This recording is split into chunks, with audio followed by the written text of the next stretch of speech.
Hello guys, welcome to fame gaming channel. இந்த ஒரு விஷயத்தை பார்த்ததுக்கப்புறம் கரீனாவே அஃபிஷியலாக பேனலுக்கு சப்போர்ட் பண்ணுறாங்களா அப்படின்ற மாதிரி தான் இருந்துச்சு.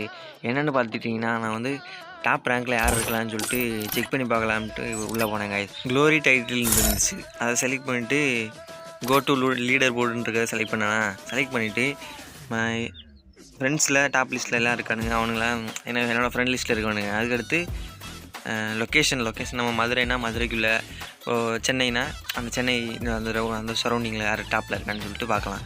அதுக்கடுத்து ரீஜன் இருக்குது பாருங்கள், அதை செலக்ட் பண்ணேன். டாப் 4ல் பாருங்கள் யார் இருக்கான்னு பேனல் சேலிங் இருக்குது ஐடி. இந்த ஒரு விஷயத்தை பார்த்ததுக்கப்புறம் என்ன தோணுதுன்னா, சப்போர்ட் பண்ணுறானுங்களா அப்படின்ற மாதிரி தோணுது. ரீஜனுக்குள்ளே வரணும்னு சொல்லிட்டு கஷ்டப்பட்டு விளையாடுங்கன்னு பாருங்கடா. அவனுங்களாம் என்னடா பண்ணுறது? அவனுங்களாம் எவ்வளோ கஷ்டப்பட்டு அந்த டைமிங் அதிகமாக ஸ்பெண்ட் பண்ணி விளாண்டு ரேங்க் ஏற்றி அந்த டாப் லிஸ்ட்டுக்குள்ளே ரீஜனுக்குள்ளே வரணும்னு சொல்லிட்டு எவ்வளோ கஷ்டப்படுறானுங்க.